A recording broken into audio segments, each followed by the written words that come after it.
Morning. Starting the day off moving that auger over to the office. We've got a bin load of soybeans over there with no way to get them out. We gotta take this auger over there. Larry's gonna haul those today, and then I think it's dry enough we can do some field work, by God.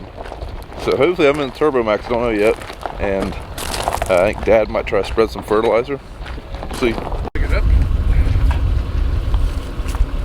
Okay. Okay.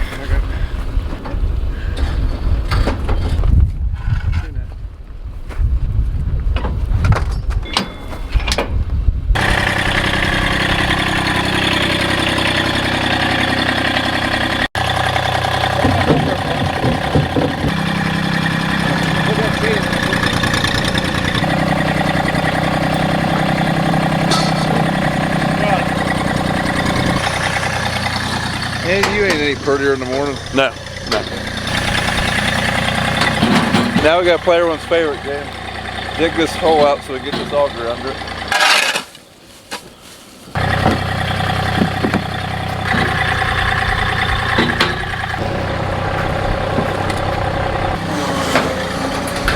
Oh, he'll come out here and conglomerate up with some wires. Now, Larry's still not over there. Dad told him to come in a little late today, so take this truck over for him, and then hopefully I don't have to drive anymore. I mean, if you could pick between driving a semi and driving a tractor, I mean, I'd definitely rather drive a tractor.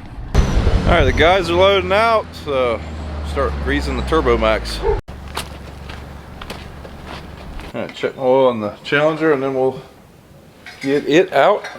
Like I say, I'm going to try a turbo today. I think it'll be all right. The wind blew all day yesterday with 20-25 mile an hour, so, and it was sunny, so that dried it out quite a bit.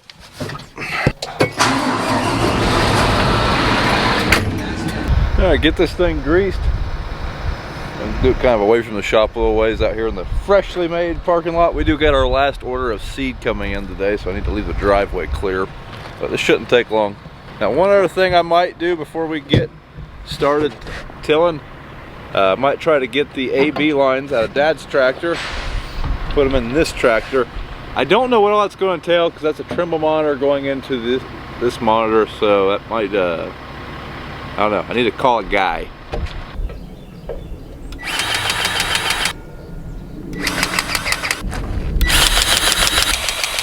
All right, the Turbo Max is greased up. That's corn planting tractor, the 685. It's over here. He's going to change oil in it before he hooks up to the planter, which will probably happen sometime in the near future. But anyways, one thing we'll do is get his AB lines out of this monitor. Especially with me strip tilling with that tractor, I want everything to be the same as far as field names and AB lines. All right, been on the computer a little bit trying to get those lines converted. Got them on my jump drive, see if we can get them in there.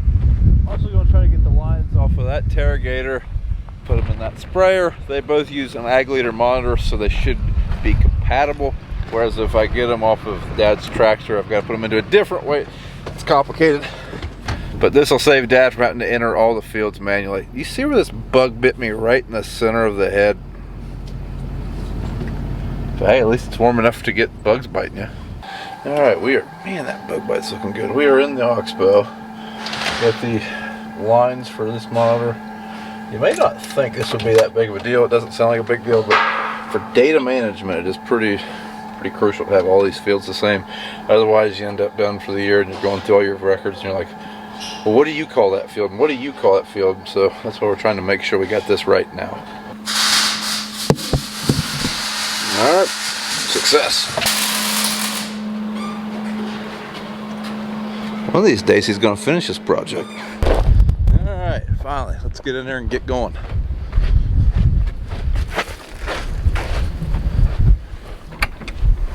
All right, he's pulling in here. This is our wheat on the right and our neighbor's on the left. He's actually got 15-inch wheat. It'd be pretty interesting to see how his wheat goes. That is something we have considered in the past, just because right now we have 3 planters. We have a wheat drill, a bean planter, and a corn planter. So when that drill gets to the end of its life, we really don't want to replace it for no more wheat than we do. So, but they say there's a yield drag on it. Be interested to see. He's the first person in our area to actually do 15-inch wheat. Alright, get out here and unlock everything. BJ actually hooked this thing up Saturday. Got to switch some remotes around, and then we'll be ready to go back and forth.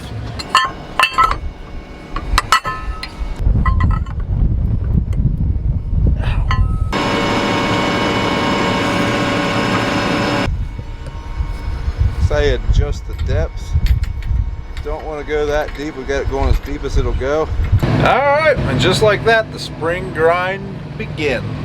Today is March 30th, and my plan is with the Turbo Max, I want to try to get done with it fairly soon, like this week. I want to till what we're going to till. I don't plan on tilling all the stalks. I'm tilling the ground that we're going to plant first. I want to try to get it warmed up. Because like I say, I want to try to get some beans in the ground soon, like this week if possible. So that's why we're going over these stalks. This is fairly gravelly, sandy ground. These should be plantable here pretty soon, I think.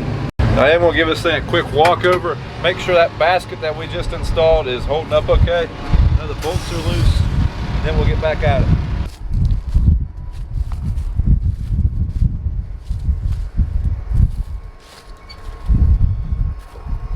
Everything looks good out here, so I guess we can start pounding out some acres. Alright, now one thing I'm doing, I'm getting my go and in function set up.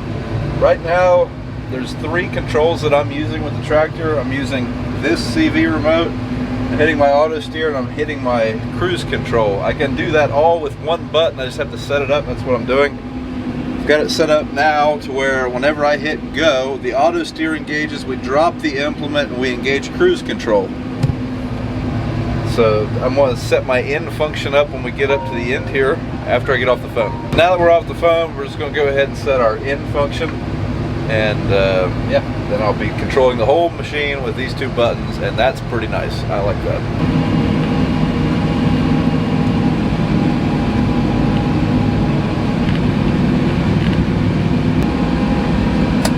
And we forgot to start the recording process, so we're just going to circle around and do it again. Alright, see there, it just recorded all of our functions. I guess you can't see with the glare. Perfect, now we're all set up. Now whenever I come back around here, I should just be able to click go.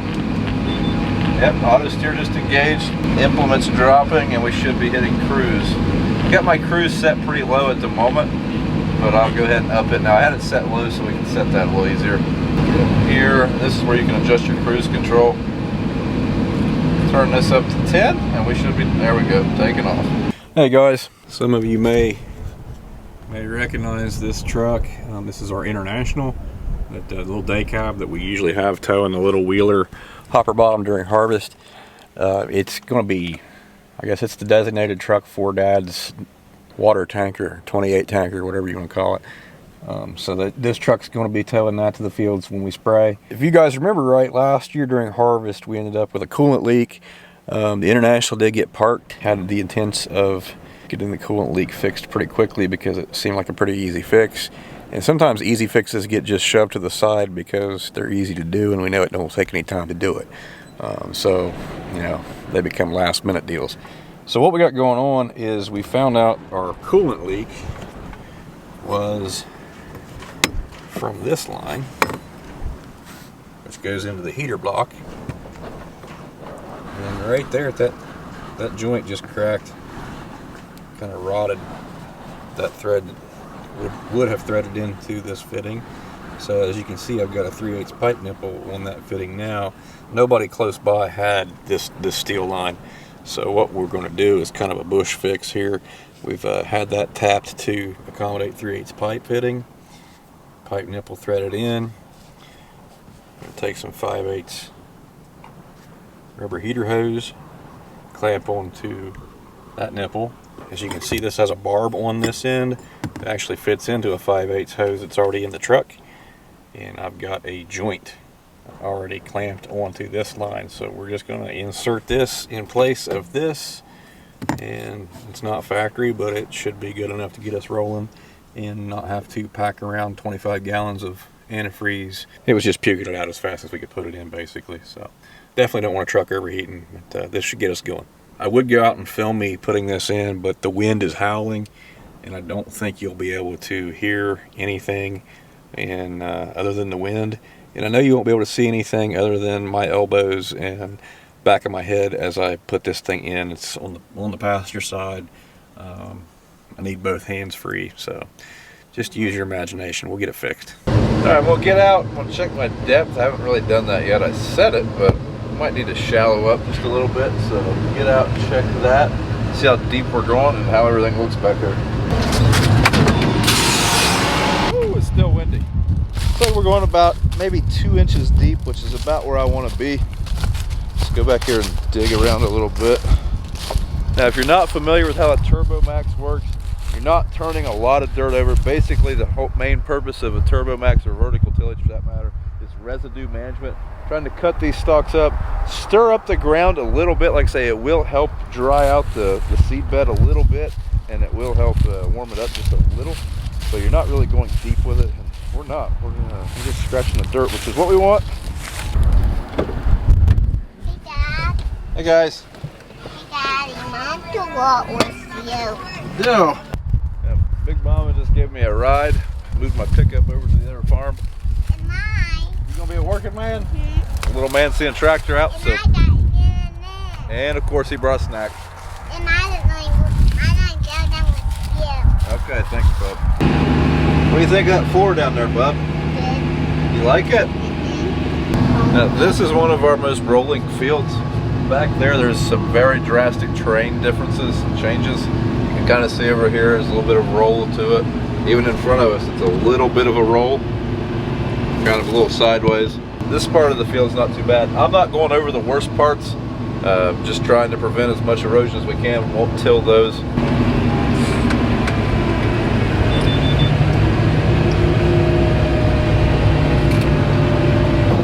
That area right there, I would be thoroughly shocked if that Fent Momentum could stay in the ground there. That's a pretty big roll. Might be fun to find out. Okay, guys, so I got the hose replaced. There's the new setup. I'm gonna get a zip tie or something kind of secured up here to this that's the intake manifold, intake tube. Added gallon of antifreeze, about 3 quarts of water. We are up in the cold fill sight glass now. It is a 50-50 antifreeze mix, but I didn't quite get my 50-50.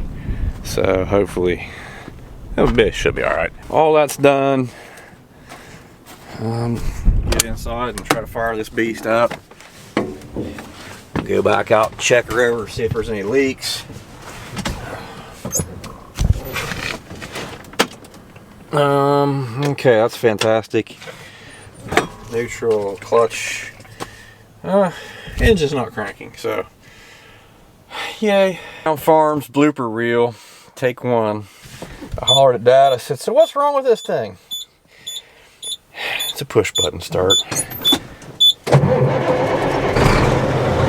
Look at that. It's alive. Trying to explain to Dax how we're using auto steer. What'd you ask, bub? Does it have eyes? He goes, how does it know where we're at? Does it have eyes? This field we're in is actually the field we harvested with a Case 8250. So if you didn't see those harvest videos, I put a card in there. If I don't forget, if there's no card here, I forgot. But yeah, we ran an 8250 Case combine on a demo. We ran this field and the field right across the driveway. Did you have fun working today? Yeah. Yeah, you getting ready to go home? What are you going to eat for dinner? Pizza. Mom says you already had pizza once. You know what your shirt says? Pizza powder. Pizza powered.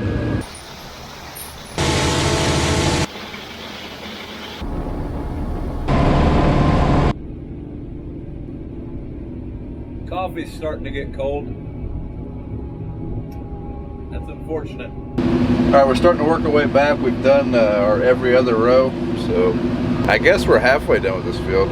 Now, I didn't have a full tank of fuel when I started. I had like a third, and I'm down to 2 bars, so should have a fuel alarm going off here pretty soon. That's alright, we're about there. Not much more. Alright, we're probably gonna have to cut it a little short. I'm going to do the headlands on the side of the field everyone can see, and leave the side that no one else can see till they plant it, because we're about out of fuel. We got one bar, and I don't want to run this thing empty. All right, we're done with that field. We're heading to the fuel tank.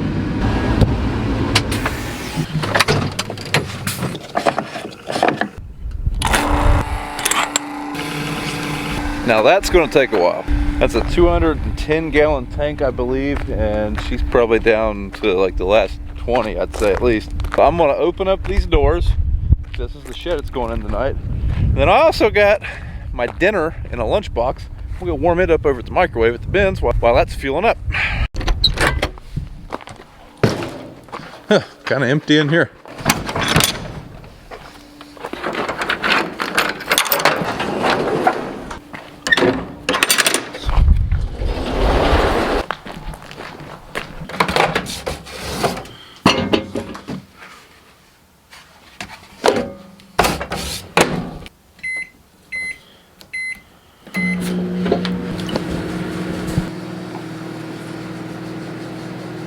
Good.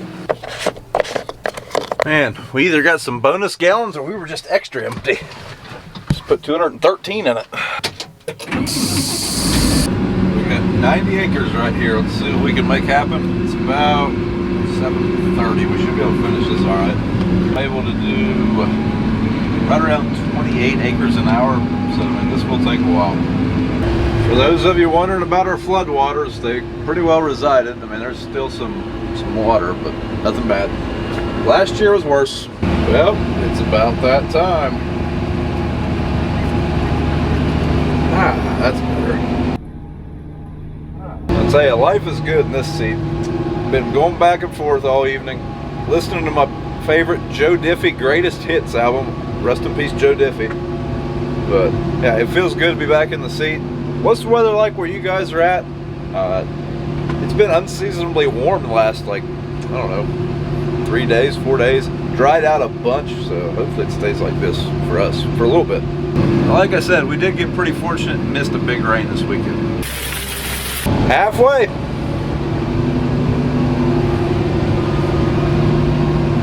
Yeah, we should get to bed before midnight. All right, we're done going back and forth. We just got 3 trips around this field and we'll be done. Be done right around 11:15 or so. That'll work out pretty good. All right, I'm using the, what is this called? Contour way line to steer me around the field. Now, I was unable to get my lines in this monitor earlier. I made a mistake at some point in the way line converter software.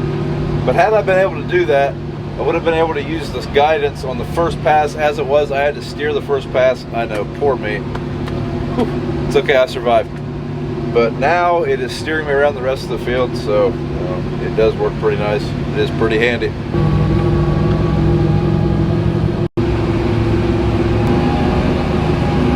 All right, we're done. Load this thing up, put it back in the shed, and call her quits.